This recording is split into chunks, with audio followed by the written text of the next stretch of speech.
Kami yung nagko-comment na, again, din na ako tina-target dati na bakit daw paulit-ulit yung aking damit. Wala naman problema guys, wala naman ako sa fashion show. Lang din. Alam niyo yung sobrang busy during the morning. Parang hindi maganda ugaga kung ano yung gagawin sa umaga. Tapos pagkatapos ng agahan, wala nang gagawin. Mayong hapon guys. Mayong hapon straight from Uganda, the Pearl of Africa. And ini-enjoy lang namin ang hangin ng kalikasan dahil bigla na namang lumabig at bigla na namang naghangin. Time check 3:00 ng hapon. At ako'y naglaban ng aking damit kasi po konti lang talaga yung dala ko dahil hindi naman ako talaga solid sa mangyayari in the future. So, ayoko rin bumili kasi kapag nandito ako sa Africa guys, as much as possible, gusto ko yung pinakasimpleng klase ng buhay. So, ang dala kong damit, konti lang. Naglalaba lang talaga ako. So, kanina naglaba ako ng aking pantulog at aking pambahay. At ayun na. Again, din na ako tina-target dati na bakit daw paulit-ulit yung aking damit. Wala naman problema guys. Wala naman ako sa fashion show. Wala man ako sa Hollywood. Bakit man ako magpapalit-palit ng damit? Okay lang man ako. Ang importante, nakadamit tayo. Hindi tayo nakahubad. So, nagtatanong kayo paano kami dito maglaba sa Africa. Guys, ano ba yan? Guys, meron po kaming tubig. Meron kaming tubig dito. Other than meron kaming poso. Ayun ang poso namin. Ayun ang poso namin. Ayan. Malungkot siya. Siya lang mag-isa. Meron kaming poso. Other than sa poso, meron po kaming tubig. Ulan. The rainwater is keeping it alive dito na side. So, nakita nyo, meron kaming isang buong timba ng tubig galing sa ulan. So, naglalaba nga kanina si Salome at dito nga siya kumuha ng tubig. Ayan ang tubig namin, galing sa tubig ulan. So, other than tubig ulan at saka tubig dun sa may poso, yun lang. Pero, nagdadala kami ng tubig na pang-inom. Pero kapag kataga dito ka talaga at dito ka lumaki, yung tubig mo, kahit na dito galing sa kanila, hindi ka magkakasakit. Hindi naman ibig sabihin na nagkasakit ka pag uminom ka ng tubig sa Africa, is maarte ka na. Ang ibig sabihin lang nun, hindi lang sanay yung iyong sikmura sa tubig nila dito. So, parehas sa akin na hindi ako sanay at ayoko mabigla yung aking katawan at ayoko magkasakit, meron akong tubig na pang-inom. Lalong-lalo na ako'y nagtitake ng aking gamot sa pang-araw-araw. So, ayan nga si Salome, tapos na siyang maglaba. Ayan, nilaba niya yung mga damit na uncle ni Maring Sara or tatay niya kasi magpinsan si Maring Sara at saka si Salome. So, ang nakakatuwa dito sa probinsya, para sa Pilipinas lang din, alam niyo yung sobrang busy during the morning. Parang hindi maganda ugaga kung ano yung gagawin sa umaga. Tapos pagkatapos ng agahan, wala nang gagawin. So, kanina nakaupo lang ako dito sa labas, ini-enjoy ko lang yung katahimikan, nakipag-usap ako sa pamilya ko.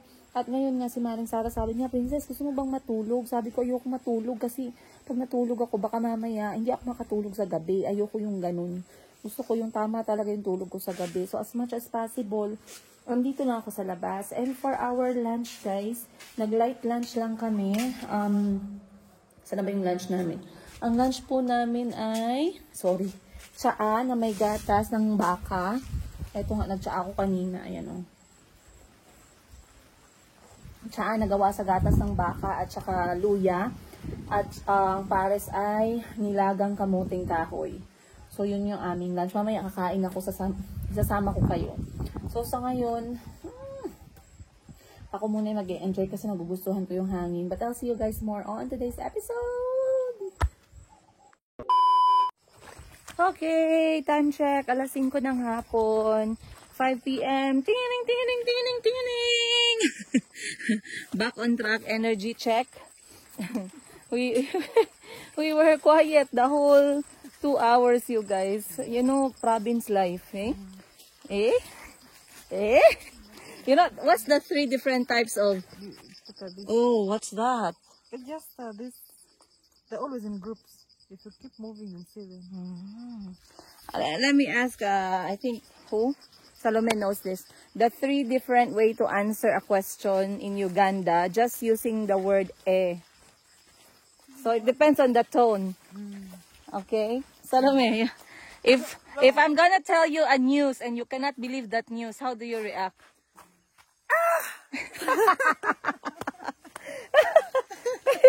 Just that, no other words. What if I said something, I was explaining to you something, and then Now you understand what I'm trying to explain. But you guys have a way of saying it in the words using eh. Eh? Eh. Eh. Eh. Yes. Yes. Eh. But now you have the A word. I'm giving you the A word. You have to use the A word. Depends on how you react. Okay, let's try it again. Lights, camera, action. I told you something and then you cannot believe what you heard. What do you say? That's a very long eh. What else? And then, there's another one. When you say something and then you just understood it. You're trying to understand something, but you never understood. And then suddenly you understood it. Eh. Yes, eh. Eh. Eh. Eh. Some clap there. Yeah. Yes, exactly. Eh. Eh. So just two letters. Yes. Just two letters, E and letter H. So now you have different tone. So it depends on how you react. Okay guys, we are now going to source of water. Kasi maraming mga nagtatanong sa inyo dito. How do we get water sa probinsya pag nasa Africa? So may nakita kayo na ginawa namin ni Maring Sara. We took water using the jar. We collected water from the well. With the pot on our heads. So marami yung mga nag-react. Sabi, marumi yung tubig. Ano ba yan? Walang tubig. May mga wati-wati dyan. May mga nag-ambak-ambak, lukso-lukso dyan. Ano ba yan? Kadiri. May mga ganun. Guys, this well is a source of life some way. And I know in the Philippines we have them too. Baboy! Baboy! Sarah will never forget. Baboy! Yeah. So now, other than the well, what's the source of water in Africa? Now we will go. The spring. We have tap. We have borehole. So now we're going to see the borehole. But first, look at this orange tree. You see, kanina, wala pang plato. Ngayon may plato na. So if you're wondering what's the purpose of this, that's to dry the dishes. Pagkatapos hugasan, dyan siya ipapatuyo. Let's go.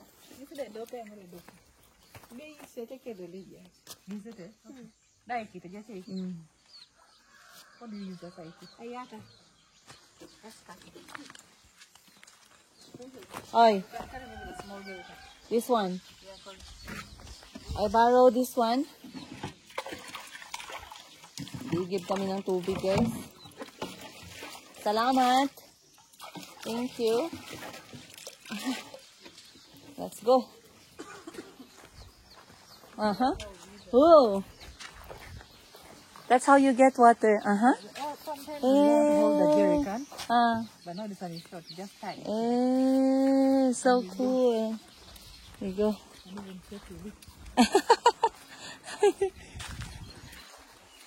Because Auntie Christine's village, they use this. The wheelbarrow. Even us. Yeah. No, who's going to push? You want to push? No, not going to push the wheelbarrow right now. Yeah. The ball is there.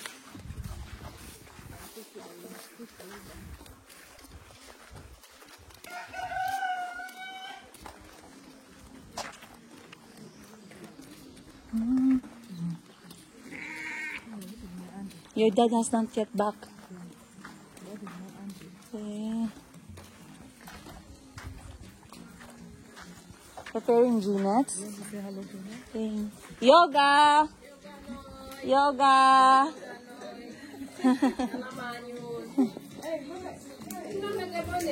Oh, mushroom!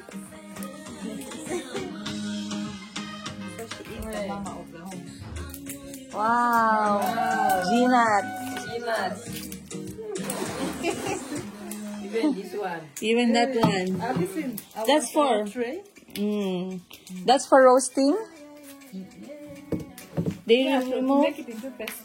Oh, to paste. Ah. She's scared of me. So this one is already dry. This one It's is the dry. good one of last year. Eh.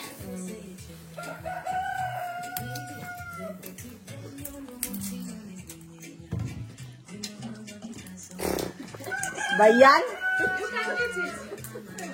It's all. Sweet. Sweet, ah? Alas niya. Ano may bangon sa?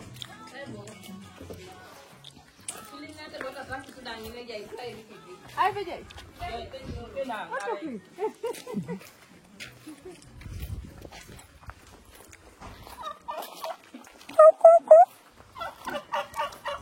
Tickle, tickle.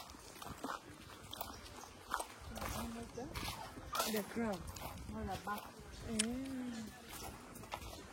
But going up, that crowd was so full. The what? Growing up Coral. was so full. There was so many animals. So many, but now, No, because no one here.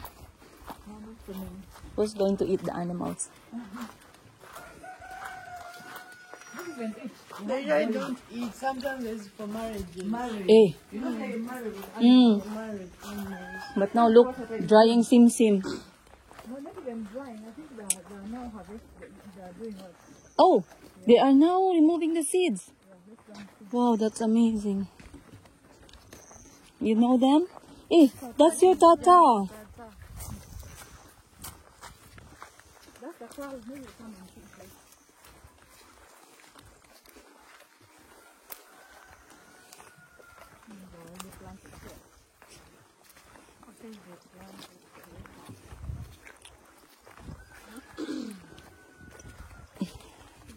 What did they plant here? Soya?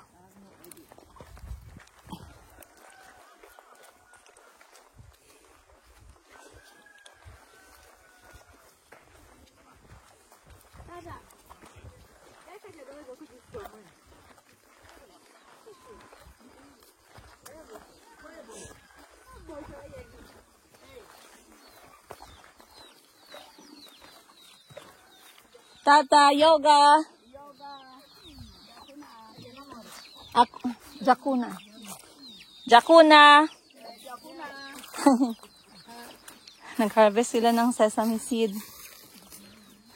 Yoga.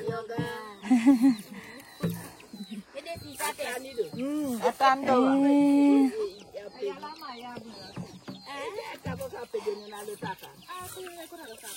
Yung sesame.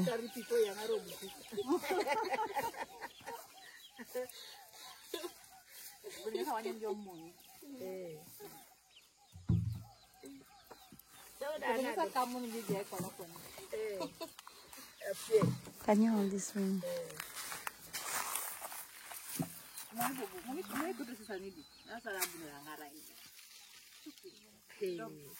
Daun ber bola parsari ba mitane ni tama se pala la tomake. Kudu ber bala chai kiti parsari. To separate the things from the seeds.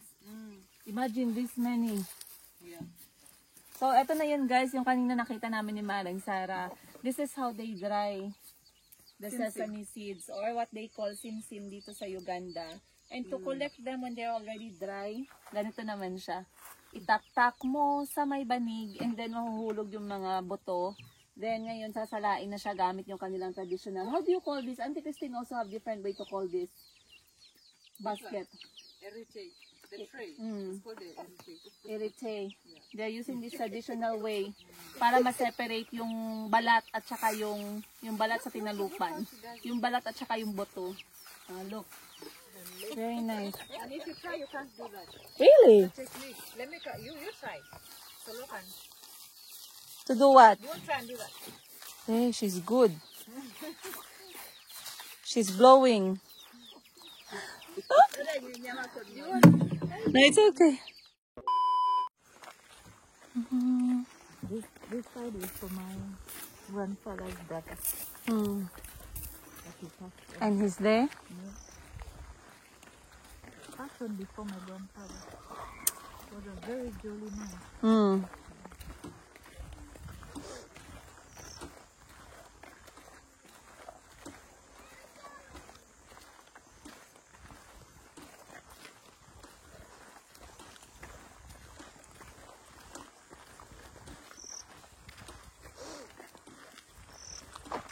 So at least hold so we can do it together.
So, ayan. You guys are asking kung saan sila kumukuha ng tubig kapag sa probinsya. So, this is another source of water. Ito yung tinatawag nilang borehole. Pero sa atin sa Pilipinas, ang tawag natin is poso. Sa amin sa Bisaya, tawag namin bomba. So, magbomba ka ng tubig mo. Poso ibig sabihin nun. So, meron din sila dito, lalong-lalo na sa mga probinsya nga, na walang masyadong access sa tubig. Pero ito siya, open for public, right? This is open for public. This is for the community. For the whole community. So, as you can see, merong mga naka-line up. Kailangan nating pumila. But, why do they have to put like this? I have no idea why. It looks like a key. They just chose to put there to Like to protect it or something. So, meron nakapila ahead of us and he's taking water, guys. So, mag-antay tayo. Dala ko yung aking then they put timba. so you don't bang, like make Not bang noise. the metal. Oh.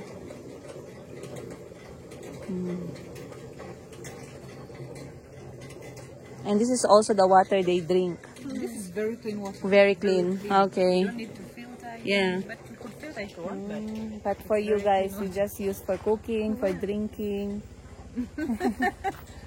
I like it. I love you. Sumunod ang uncle ni Maring Sara.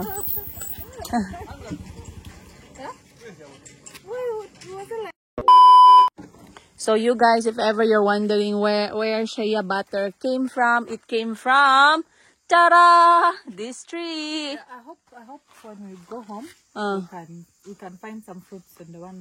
Because this one has no fruits. So this is the shea tree. Yeah. And I only... Princess, fast go. Okay, let me bomba. It's bomba time. Yes, you pick it up. May embudo. Lagay natin sa bunganga ng ating galon. And isalod. Salod. So, when there's festive season, this one's busy.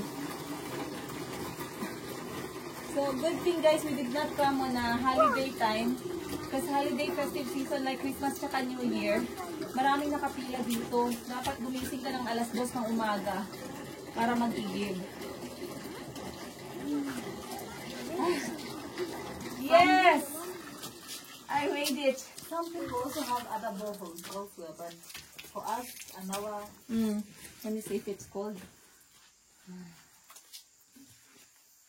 I used to drink from boreholes. But This is underground water. Yeah, It's better than the And it's filter. very It's better clean. than the bottled water you're drinking. very clean. So, are we good? Yeah. Just to check if I got If you got me a... it right. I got it. I don't know the photo. The photo is funny. That's headache right now. Boy!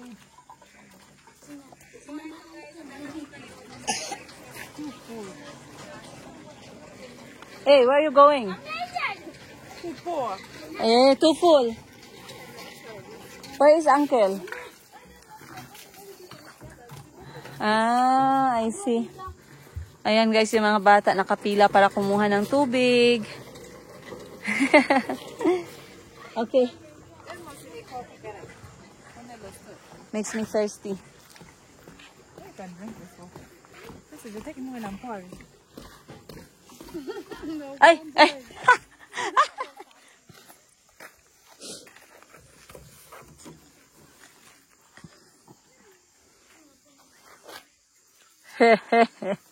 Wow, wow. Should we video yours? Your phone? Or mine, eh? You see now, this is the time people are coming for work. Seeing the ladies. Come and have some stories. Okay, at least it's good to collect water with others. Yeah. You can have your gossip. The ladies are coming, guys. The ladies of the village are coming to get their own water in groups. They're coming in groups.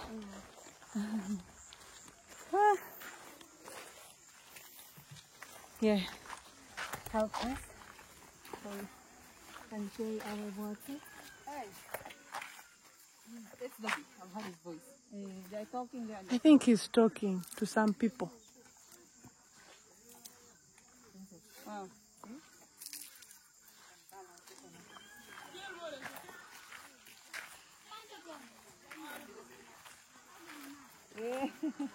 That's when you know you can dance.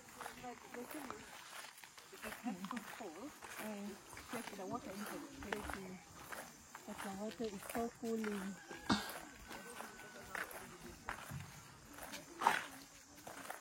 Do you think we're ever going to show very different in life? Why not?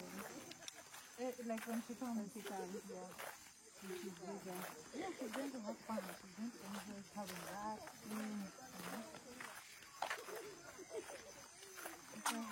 It's something nobody can show her but me. This is her also. Just to show. I'm really very flexible.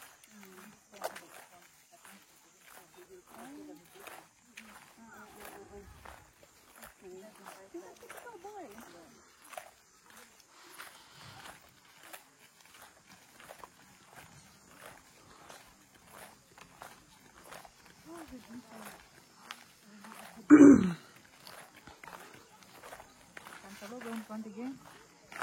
Ah, Apollon is there. M7, what are you doing?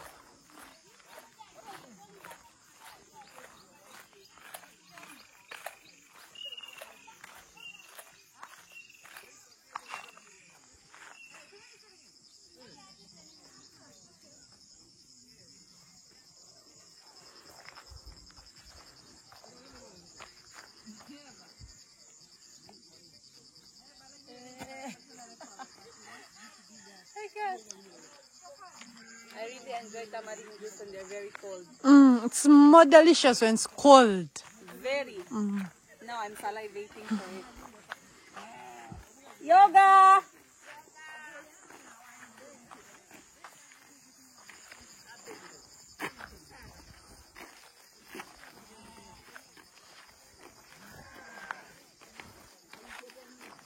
Tagal naman ni Maring Sara.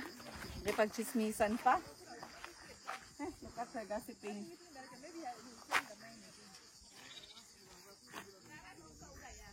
can stop filming. Should I stop? Yeah. Let me wait for Sarah.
You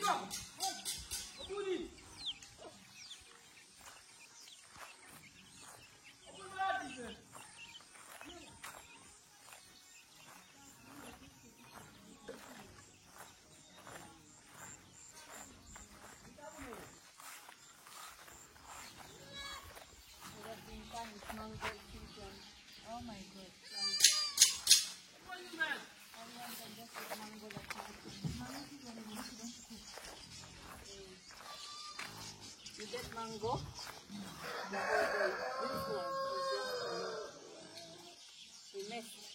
We miss our sweet mangoes.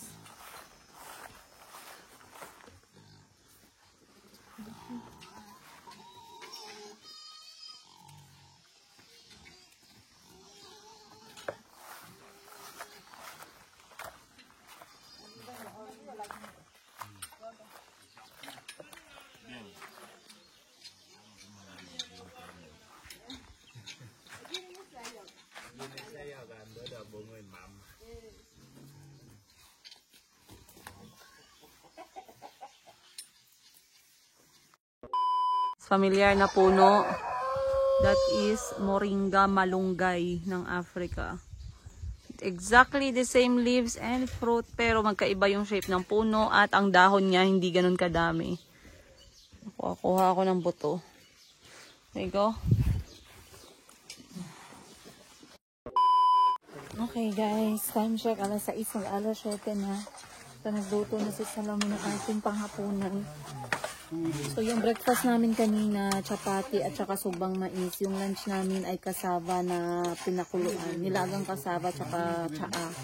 So panghapunan namin ngayon ay dilis made local way. Cook the local way. So ang ginagawa ngayon ni Salome, ayan, hinahalo niya muna.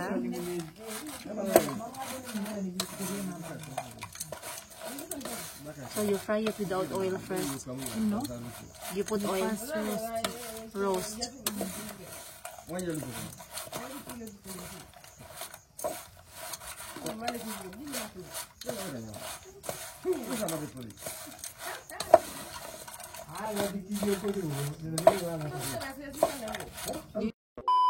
Alas 7 na ng gabi pero tingnan nyo ang liwanag pa din. Grabe yung alas 7 dito sa Uganda. Parang alas 5 lang to ng hapon sa Pilipinas ah.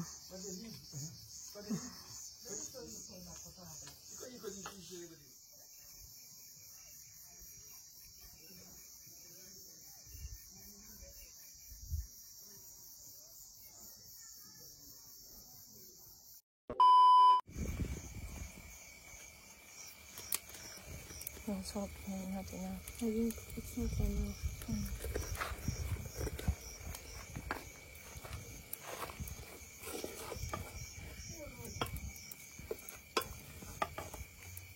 You're holding it like it's not hot. When you get used to sometimes you hold. Yeah.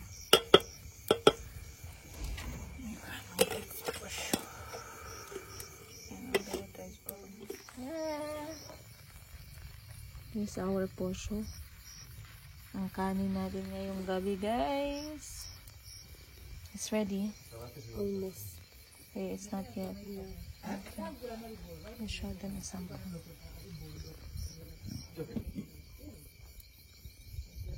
So, para siyang binilog.